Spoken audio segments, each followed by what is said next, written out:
প্রথমত একটা প্রিজমের আমরা মোটামুটি ডিটেইলস বুঝতে পেরেছিলাম।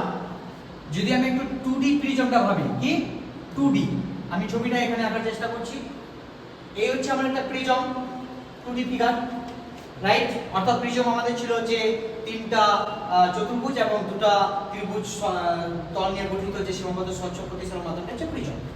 এবং এটা করতে গিয়ে আমি আরেকটা জিনিস তোমাদের বলে রেখেছিলাম অলরেডি, যে এই তিনটা বাহুর মধ্যে একটা ত্রিভুজের মানে প্রিজমের ক্ষেত্রে নিচেরটা বা কোনো একটা সাইড সবসময় যে নিচের হবে তার কোনো মানে নেই। আমি ধরে নিচ্ছি যে নিচেরটা হচ্ছে কি না ভূমি বা বেস ইংরেজিতে বলে। ভূমিটা কি না যেইটা সাইড দিয়ে আলোক রশ্মি যাতায়াত করবে না, বাকি সাইডগুলো দিয়ে আলোক রশ্মি একদিক থেকে একদিকে যাতায়াত করতে পারে, কিন্তু ভূমি বা বেস দিয়ে আলোক রশ্মি যেতে পারে।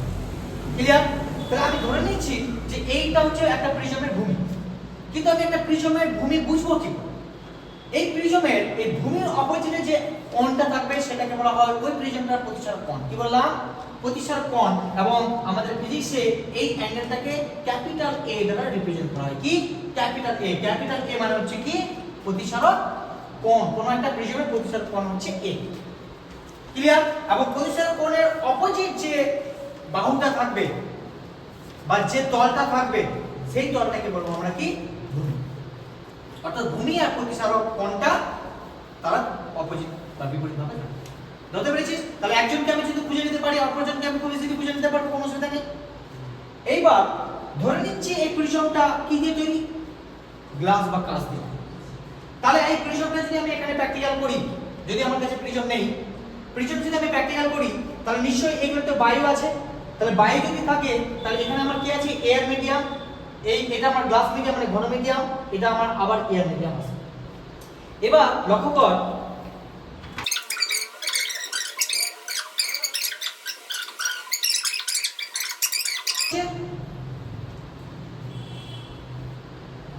এই মিলটা পরিবর্তন হয়েছে। এবার লক্ষ্য করো, যদি মাধ্যমিক পরিবর্তন হয়ে যায় অর্থাৎ লঘু থেকে ঘনতে যায়, তাহলে কোন দিকে? রেটা কি এদিকে যাবে না এদিকে একটু বেঁকে আসবে? কার দিকে? ভূমির দিকে না, অবিলম্বের দিকে। অবিলম্ব এদিকে আছে, তাহলে অবিলম্বের দিকে বেঁকে আসবে। তার মানে আপনি স্যার যেটা বলতে চাচ্ছেন এটা। কারো কোনো কনফিউজ আছে? ধরতে পেরেছি ছবিটা? এবার কি ভালো কথা আসলো। এইবার লক্ষ্য করো, আবার যখন ঘন থেকে লঘুতে যাচ্ছে, আবার কি শ্রেণী সূত্র অনুযায়ী আবার কি হবে? অবিলম্বের দিকে। তাহলে দিকে মানে কি? এদিকে। ঠিক আছে? তাহলে দূরে যাবে। দূরে যাবে মানে এটা বলতে চাইছো, রাইট? তাহলে লক্ষ্য করো, আমি প্রথমে পাঠালাম এইদিকে কিন্তু গেছে এইদিকে। তাহলে আমার চ্যুতিকোণ কতটা? তাহলে চ্যুতিকোণ আমার যদি একটু লক্ষ্য করি, আমি যদি এদিকে পিছন দিকে বর্ধিত করি, এটা হচ্ছে আমার চ্যুতিকোণ। আমি পাঠাচ্ছি এইদিকে কিন্তু গেছে এইদিকে, তাহলে এর মধ্যে যে কথা যেটুকু অ্যাঙ্গেল কথা শুনেন সেটা তো চ্যুতিকোণ, আর সেটাই হচ্ছে আমার ডেপ। ওই জন্য আমি কি করলাম? পিছনের দিকে বর্ধিত করলাম। টাচ না হলে তুমি অ্যাঙ্গেল তৈরি করতে পারবে না তো। ওই জন্য পিছন থেকে এই লাইনে আমি বর্ধিত করে দেখলাম যে এই অ্যাঙ্গেলটা হচ্ছে আমার চ্যুতিকোণ। ছবিটা সবাই বুঝতে পেরেছো?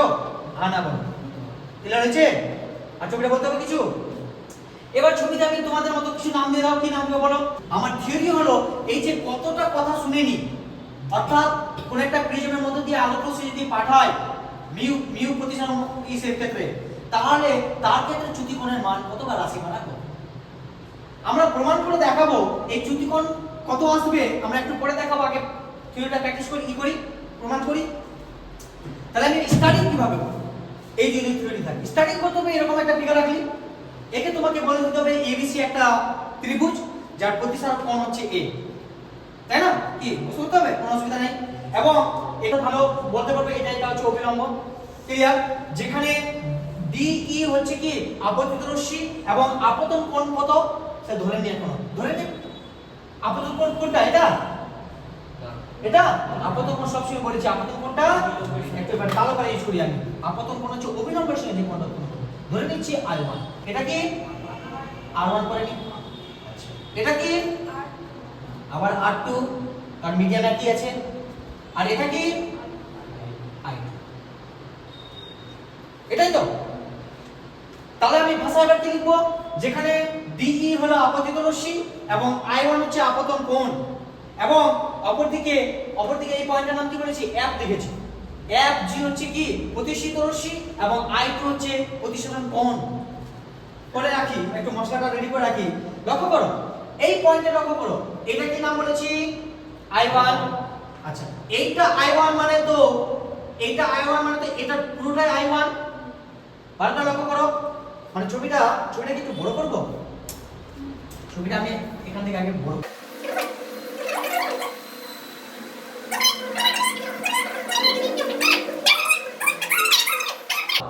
এই অ্যাঙ্গেলটা আর এই অ্যাঙ্গেলটা, কোন অ্যাঙ্গেলটা?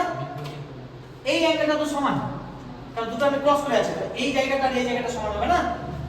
সমান। কি যুক্তি কি দিবি? তারা হচ্ছে বিপরীত পথ, অর্থাৎ এই যে এই অ্যাঙ্গেল আর এই অ্যাঙ্গেল সমান হবে সেটাই। ক্লিয়ার? এইবার লক্ষ্য কর, তার মধ্যে আমি এইটুকু মান বললাম কত না R1, এটা I1 ছিল, এটা R1। তাহলে এইটুকু অ্যাঙ্গেলকে আমি বলতে পারি না যে I1 R1? আমি এটাই বুঝাতে চাইছি। তাহলে এইটুকু অ্যাঙ্গেলটা শুধু আমি টোটালটা অ্যাঙ্গেল মাইনাস এটা অ্যাঙ্গেল বাদ দিলে মানে এটা অ্যাঙ্গেল। তার মানে স্যার আপনি বলতে চাইছেন এই যে এই অ্যাঙ্গেলটার কথা বলতে চাইছেন। আমি একটু লাল কালি দিয়ে ইউজ করি, কোন অ্যাঙ্গেলটা? না এই অ্যাঙ্গেলটা করতে বলতে চাইছে কত না I1 R1। এই জায়গাটার কথা বলছি। তাহলে আমি এখানে কি নিয়েছি? এই বাহুটার একটা নাম নিয়ে নে। এই বাহুটার নাম কি আছে? O ড্যাশ, তারপরে কি আছে? E F, এই অ্যাঙ্গেলটা, তাই না? কি বললাম? O ড্যাশ, তারপরে H F ইকুয়ালস টু কি হলো? টোটাল কোনটা? I1 R1, হ্যাঁ? কোনটা? E আছে, যা আছে ধরতে পারি কি ধরতে পারি না? সবাই বুঝতে পেরেছিস কোন অ্যাঙ্গেলটা নিলাম? এই অ্যাঙ্গেলটা, এই অ্যাঙ্গেল। অর্থাৎ এই অ্যাঙ্গেলটা মানে কি? এদিকে আমি O ড্যাশ নাম দিয়েছি, তাহলে O ড্যাশ, এখানে নাম দিয়েছি E, তাহলে E, আর এখানে নাম দিয়েছি আমি F, তাহলে O dash E F equals to কত না পুরো অ্যাঙ্গেলটা মাইনাস এইটুকু, এটার মান তো ওইটাই। পুরো অ্যাঙ্গেলটার মান কত? I1 মাইনাস এইটুকু মানে কি R1, I1 R1। কারো কোনো ডাউট আছে? কোন ডাউট আছে? সিমিলার, এই অ্যাঙ্গেলটার মান কত? এই অ্যাঙ্গেলটার মান কত? আবার আমি কোন কি আছে এই অ্যাঙ্গেলটা, এই অ্যাঙ্গেলটা কি দেব, আমি কিভাবে লিখব? লক্ষ্য করো, এটার নাম হচ্ছে H F E, তাই না? H F E, তাহলে H F E। স্যার এখানে অর্ডেস এর পরিবর্তে আমি H দিলে হবে না? H দিলেও হবে। একটা কাজ কর, H টা দিয়ে, তাহলে বেশি ভালো হবে, বুঝতে আরো সুবিধা হবে। আমি এটা দূর থেকে নিয়েছিলাম, দরকার নেই। বুঝতে পেরেছিস? একই ব্যাপার। তাহলে এখানে H E F equals to এটা, আর আরেকটা হচ্ছে কি H F E equals to কত পেলাম? কত? I2 মাইনাস, কি করে বুঝলাম স্যার?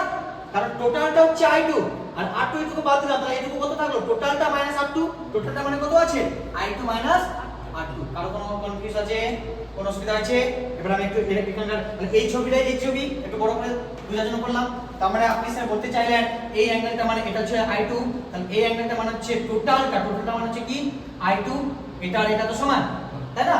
মাইনাস এটা অলরেডি কত বলেছে? R2 বলেছে, তাহলে R2 এটা আমি লিখলাম। বুঝতে হবে আপনাদের জন্য কেন লিখছি। হয়েছে? আর কোনো অসুবিধা আছে এই পর্যন্ত? কারো? Very good.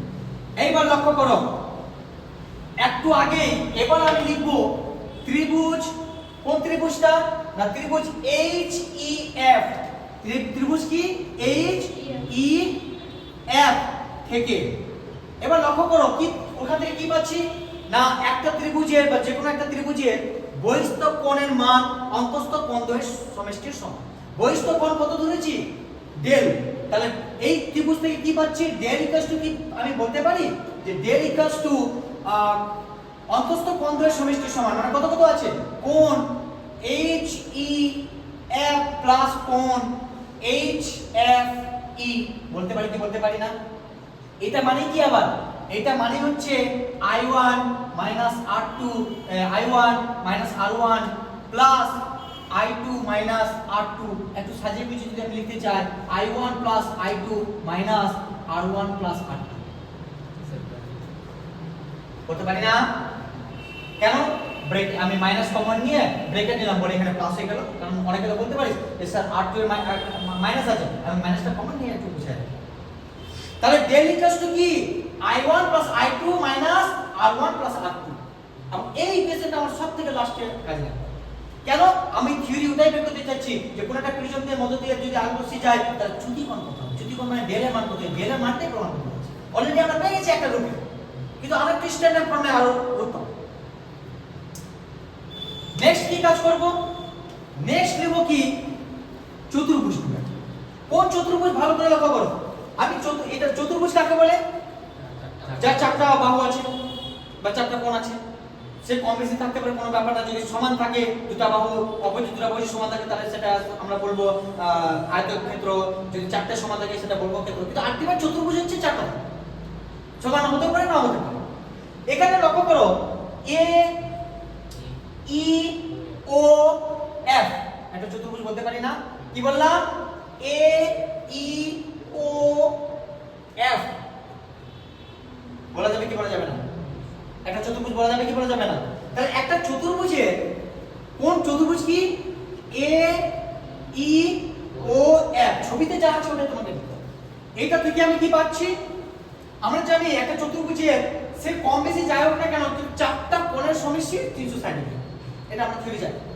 তাহলে ওই চতুর্ভুজটার প্রত্যেকটা কোণ, অর্থাৎ কোণ এ প্লাস কোণ কি কি আছে বলো?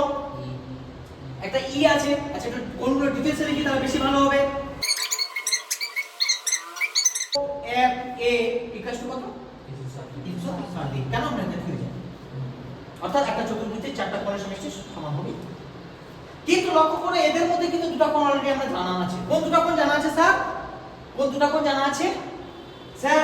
এইটা কোণ তো আপনি জানেন, এই অ্যাঙ্গেলটা অর্থাৎ এ ই ও। কেন স্যার? কারণ অভিলম্ব স্যার এটা এনি টাইম 90 ডিগ্রি। কারণ অভিলম্বের ডেফিনিশন হচ্ছে 90 ডিগ্রি অ্যাঙ্গেল।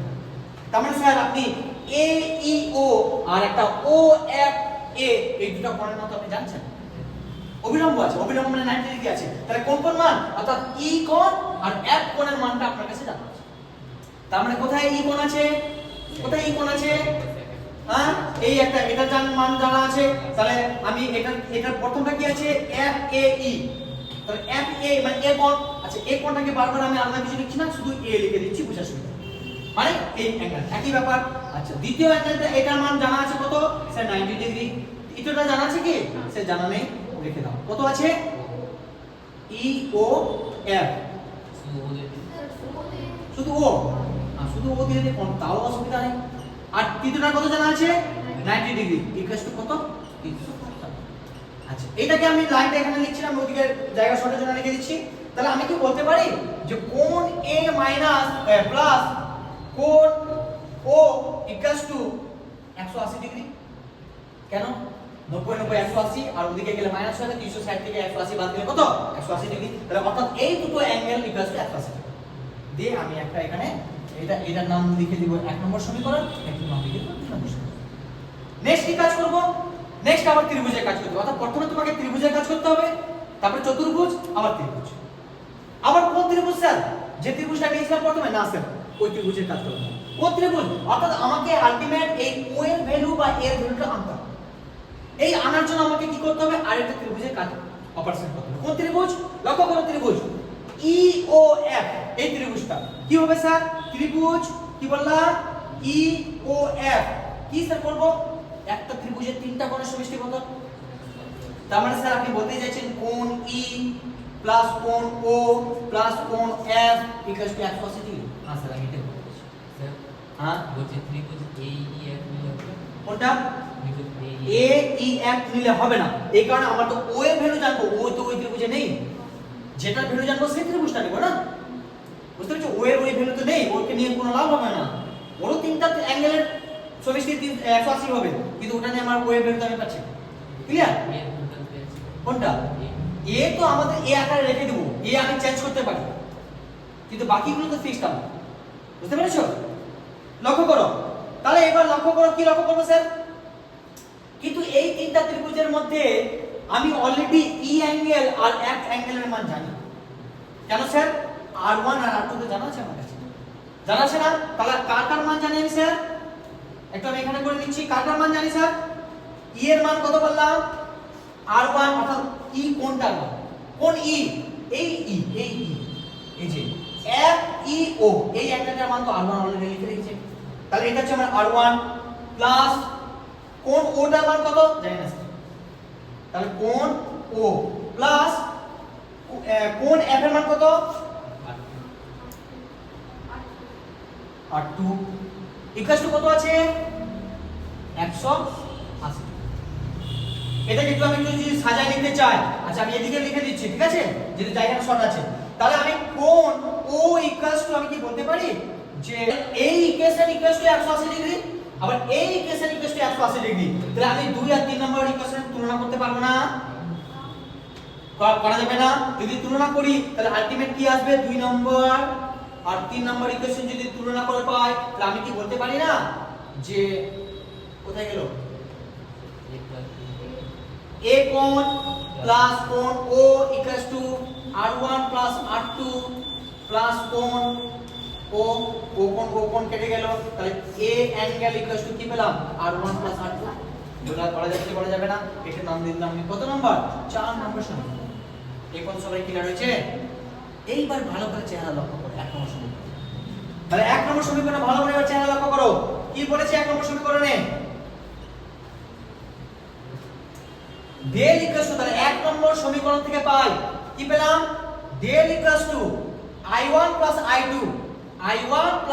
i2 মাইনাস এই r1 প্লাস r2 মানে কি পেলাম কোণ a, শুধু a না কোণ a মানে কোণ, এটাই তো আমি প্রমাণ করতে এসেছি।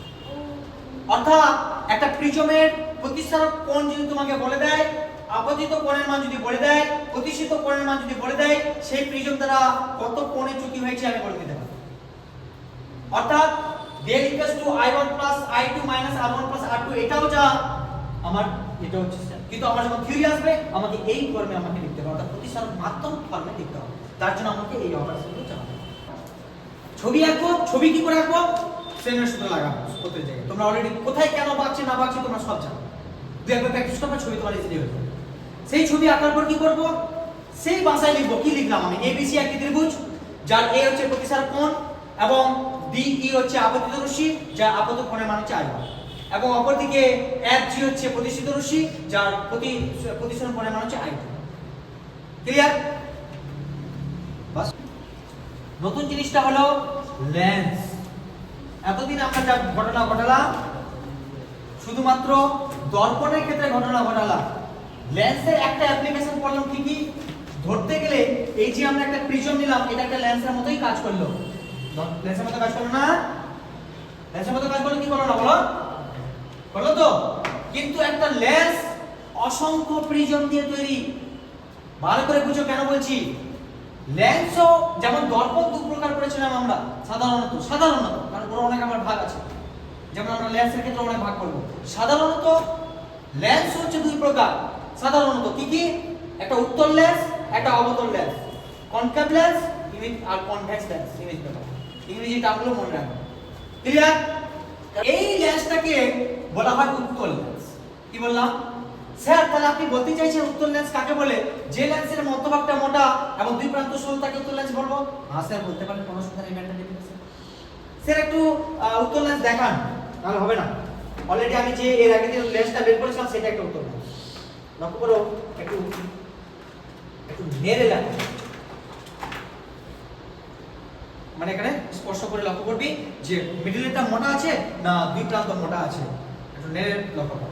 এবার লক্ষ্য কর, আমি যখন দর্পণ তোমাদের পড়াইছিলাম তখনও কিন্তু আমি একটা গোলকের সঙ্গে সবকিছু তুলনা করেছিলাম। ওখানে কি একটা গোলকের সাথে তুলনা করেছিলাম। লেন্সের ক্ষেত্রে কি হলো, এখানেও গোলকের সাথে তুলনা হবে, কিন্তু এখানে স্যার একটা গোলকের সঙ্গে তুলনা হবে না স্যার, এখানে দুটো গোলকের সঙ্গে তুলনা হবে। ধরতে পারি কি ধরতে পারি না? ধরতে পারলি? তাহলে স্যার এখন আমি লেন্স বলতে পারবো না, আমি একটু আরো ডেফিনেশন আলাদা করতে পারবো না যে কোনো এক দুটো গোলীয় তল, যে গোলকের অংশ সেই গোলকের অংশকে কি বলবো আমরা? লেন্স বলি। তার সাথে একটু তেল মশলা দিয়ে দিলাম, এটা স্বচ্ছ প্রতিসারক মাধ্যম হতো। যদি এটা স্বচ্ছ না হয় তাহলে লাইট একদিকে যাবে না, আর একদিকে না গেলে তো ওটাকে লেন্স বলতে পারবো না। তাহলে এটা একটা ডেফিনেশন বলা যাবে। তোমার ইচ্ছা, অনেকগুলো আরো ডেফিনেশন আছে। তাহলে এবার লক্ষ্য করো, তাহলে তুই যখন লেন্সে ঢুকেছি, এই লেন্সটা লক্ষ্য করবে, আমি তো একটু প্র্যাকটিক্যাল আরেকটু করি। ধরে নে এই লাইটটা কি হচ্ছে, ছড়াচ্ছে না? ছড়াচ্ছে তো। এবার লক্ষ্য কর, এই লাইনটা কি হয়েছে এবার ছড়িয়ে যাওয়া জিনিসগুলো কি হলো তুই বাইরের সাইডগুলো তুমি বাদ দাও আপাতত যেহেতু জায়গাটা শর্ট হচ্ছে সাইডে চলে যাবে ছড়িয়ে গেছে রাইট এবার কোথায় গেল একটা বিন্দুতে মিলিত হচ্ছে তাহলে ছড়িয়ে যাওয়ার জিনিস একটা বিন্দুতে মিলিত হচ্ছে কোন লেন্স দ্বারা না উত্তর লেন্স দ্বারা আমরা অলরেডি প্র্যাকটিক্যাল করে দেখলাম অনেক সময় এটা কোশ্চেন আছে যে তুমি একটা লেন্সকে তোমাকে দেওয়া হলো তাহলে তুমি বুঝবে কি করে যে ওটা কোন ধরনের লেন্স তাহলে স্যার আমি স্পর্শ করব স্পর্শকে যদি দেখি যে প্রথম একটা মোটা এবং দুই প্রান্ত সরু আছে তাহলে এটা উত্তর লেন্স অনেক রকমের ডেফিনেশন আছে আস্তে আস্তে বুঝ ভালো করে ব্যাপারটা তাহলে আমরা আলটিমেট কি দেখলাম প্র্যাকটিক্যাল করে স্যার কি দেখলাম আমি যদি আগে একটু মুছে দিই কি দেখলাম যে এটা হচ্ছে প্রধান অক্ষের সমান্তরালে যদি অনেকগুলো রে পড়ে অনেকগুলো রে পড়লো যখন উত্তর লেন্স আসলো তখন একটা বিন্দুতে কি হচ্ছে মিলিত হচ্ছে আমরা প্র্যাকটিক্যাল করে দেখলাম একটা বিন্দুতে মিলিত হওয়ার জিনিসটাকে কি বলবো আমরা কি জিনিস বলি আমরা ফিজিক্স একটা ওয়ার্ড পড়েছিলাম অভিসারী তার মানে স্যার আমি এইভাবে ডেফিনিশন দিতে পারি না যে লেন্স দ্বারা কোনো আলোক রশ্মি অভিসারী আলোতে পরিণত হয় বা একটা বিন্দুতে মিলিত হয় সেই ধরনের লেন্সকে উত্তর লেন্স বলবো হবে না কতগুলো ডেফিনিশন পেলি আরেকটু আলাদা সময় ভাষা কথা বলুন কোন সমান্তরাল আলোক রশ্মি যে লেন্স দ্বারা একটা বিন্দুতে মিলিত হয় সেই লেন্সকে বলবো আমরা উত্তর লেন্স অনেক রকম তুমি কি ব্যাপার বুঝে নাও তোমার মতো করে বলা যায় এইবার লক্ষ্য করো অভিসারী দর্পণ আমরা পড়েছিলাম কোন দর্পণকে অভিসারী দর্পণ বলা হয় অবতল দর্পণকে অভিসারী দর্পণ বলা হয় এখানে কি বললাম উত্তল লেন্সকে অভিসারী লেন্স বলা হয় তার মানে স্যার আপনি বলতে চাইছেন অবতল দর্পণ ট্রিপল চিহ্ন ইকুয়ালস টু উত্তল লেন্স यस স্যার ওই জন্য উত্তল লেন্সের ক্ষেত্রে আমরা যা রেজাল্ট পাবো এক্স্যাক্টলি সেম রেজাল্ট পাবো অবতল দর্পণের ক্ষেত্রে ওই জন্য আমি অবতল দর্পণের অপারেশনগুলো করি অর্থাৎ উত্তল লেন্সকে কি বলবো অভিসারী লেন্স অবতল দর্পণকে কি বলবো অভিসারী লেন্স উত্তল লেন্সকে কেন অভিসারী লেন্স বলা হয় কারণ এই লেন্স দ্বারা আলোক রশ্মি একটা ছড়িয়ে যাওয়া আলোক রশ্মি বা সমান্তরাল আলোক রশ্মি একটা বিন্দুতে মিলিত হয় অপরদিকে অবতল দর্পণকে কেন অভিসারী লেন্স বলবো একই যুক্তি আর একটু আলাদা ছবি আঁকি অবতল লেন্স কোনটা এটা হচ্ছে অবতল অর্থাৎ এর উল্টা যে লেন্সের মধ্যভাগটা সরু এবং দুই প্রান্ত মোটা স্যার এটা কি দুটো গোলকের অংশ আছে হ্যাঁ স্যার এটা দুটো গোলকের অংশ আছে কেমন করে স্যার এই যে স্যার এই একটা গোলক এই একটা গোলক দুটো গোলক থাকতেই হবে ওই জন্য লেন্সের সংজ্ঞাতে বলা হচ্ছে দুটি গোলীয়তম যে গোলকের অংশ এই ওয়ার্ডটা অবশ্যই নিচে দুটির কথা বলছে কিন্তু যখন দর্পণের আমরা বলেছিলাম তখন একটির কথা বলেছি এবং এখানে কি ছিল ওখানে স্বচ্ছর কথা বলা হয়নি কারণ একদিকে পরে আবার রিপিট হয়ে যাচ্ছে আর কঠিন ছিল স্বচ্ছ অস্বচ্ছ করা হয়েছিল চাকিত ভাবে কিন্তু এখানে স্বচ্ছ করা হয় ওই জন্য তাহলে লেন্স কাকে বলে একটু পর ডেফিনেশন কি আছে একটি সমতল বলছি তাই না অর্থপাঠটা দুটো গলিতল ঠিক আছে একটা গলিতল বা একটা সমতল এটাতে আমি আসিনি একটু পরে আসব তারপরে কি বলেছে আছে স্বচ্ছ প্রতিষ্ঠান কেন মাধ্যম বলছে বুঝতে পেরে গেছো ক্লিয়ার আছে এই পর্যন্ত কোনো ডাউট আছে একটু আমি জাস্ট অপারেশন চালাই তারপর আমি ভাগ করতে আসব কি অপারেশন স্যার আমি শুধু অপারেশন কোশ্চেন করে দেব ভয় লেগে যাচ্ছে কি অপারেশন এই হচ্ছে প্রধান অক্ষ এই গেল রেটা গিয়ে ছড়িয়ে যাবে কিন্তু ছড়ালে তো স্যার প্রতিবিম্ব পাওয়া যাবে না আমি প্রথম দিনে ডায়লগ মেরেছি তাহলে কোথায় পাওয়া যাচ্ছে পাওয়া যাবে কল্পনা এই জায়গায় কল্পনা অর্থাৎ কি হচ্ছে ওখানে বলবে একটা বিন্দুতে মিলিত হচ্ছে আর এখানে বলবে একটা বিন্দু থেকে মনে হচ্ছে আরো ছড়াচ্ছে তাই না একটা বিন্দু থেকে আরো মনে হচ্ছে ছড়াচ্ছে তাহলে যে দর্পণ দ্বারা যে লেন্স দ্বারা আলোক রশ্মি একটি বিন্দু থেকে ছড়িয়ে পড়ে সেই ধরনের লেন্সকে অবতল লেন্স বলে কল্পনা করব না হ্যাঁ দিতে পারিস কোনো অসুবিধা নেই আর ভালো হবে ক্লিয়ার কিংবা যে লেন্সের মধ্যভাগটা সরু দুই প্রান্ত ক্রমশ মোটা থাকে স্যার অবতল লেন্স বলে তাহলে যেহেতু ছড়াচ্ছে এই ধরনের ঘটনা কি বলেছিলাম অপসারী তাহলে স্যার আপনি বলতে চাইছেন যে অবতল লেন্স তথা উত্তল দর্পণের ক্ষেত্রে আমরা পড়েছিলাম দ্যাট মিন্স অপসারী তাহলে তোমার যদি পরীক্ষা কোশ্চেন আছে যে কোন ধরনের লেন্সকে অপসারী লেন্স বলা হয় এবং কেন বলা হয়, খুব কনফিউজিং জায়গা। উত্তল লেন্স, অবতল লেন্স, উত্তল দর্পণ, অবতল দর্পণ, অপসারী, অভিসারী, দেখেন ইজি নিস গন্ডগোল হয়ে যাবার সম্ভাবনা বেশি। ওই জন্য গুছিয়ে মাথায় গুছিয়ে রাখতে হবে, বুঝার মতো। ক্লিয়ার?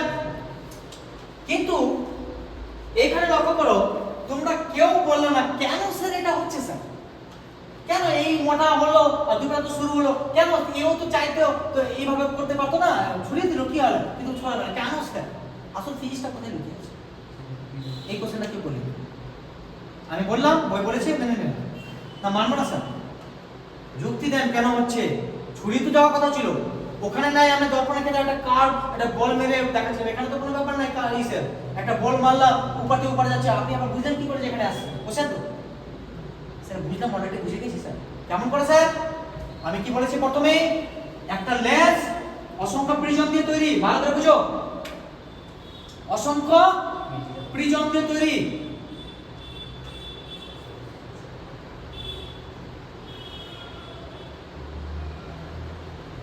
তার মানে স্যার উত্তল লেন্স এই প্রিজম দিয়ে তৈরি, তার মানে স্যার এটা হচ্ছে আপনি বলতে চাচ্ছেন এটা প্রতিসার কোণ, এটা স্যার ব্যাস। স্যার আলোক রশ্মি আমরা যখন প্রিজমের ঘটনাটা দেখলাম, একটা প্রিজমে যখন ঘটনাটা দেখেছিলাম, এটা যদি বেস হয়, যদি এদিকে পাঠান, সবসময় আলোক রশ্মি বেসের দিকে যাচ্ছে স্যার। তার মানে স্যার আপনি বলতে চাইছেন এই গেল বেসের দিকে স্যার, এই প্রিজমের বেস এখানে চলে আসছে, কারণ প্রিজম এটা প্রতিসারের মাধ্যমে, এই প্রিজমের বেস কোদিকে এদিকে চলে আসলো, এই প্রিজমে এদিকে, এই প্রিজমে এদিকে, এইভাবে ওই জন্য এদিকে আসছে। অর্থাৎ একটা লেন্স অসংখ্য প্রিজম দিয়ে তৈরি, আর প্রিজমের বেস, ওই জন্য আমি কথাটা ইম্পর্টেন্ট বলেছিলাম, সবসময় বেসের দিকে পাবো। স্যার অবতলে দেখা দেখি অনেকে পারছেন খালি, অবতল কি হবে? অবতল এর চাষ উল্টা আকারে বসানো আছে, এমনি করে আছে, দুই প্রান্ত মোটা আছে, তাই না?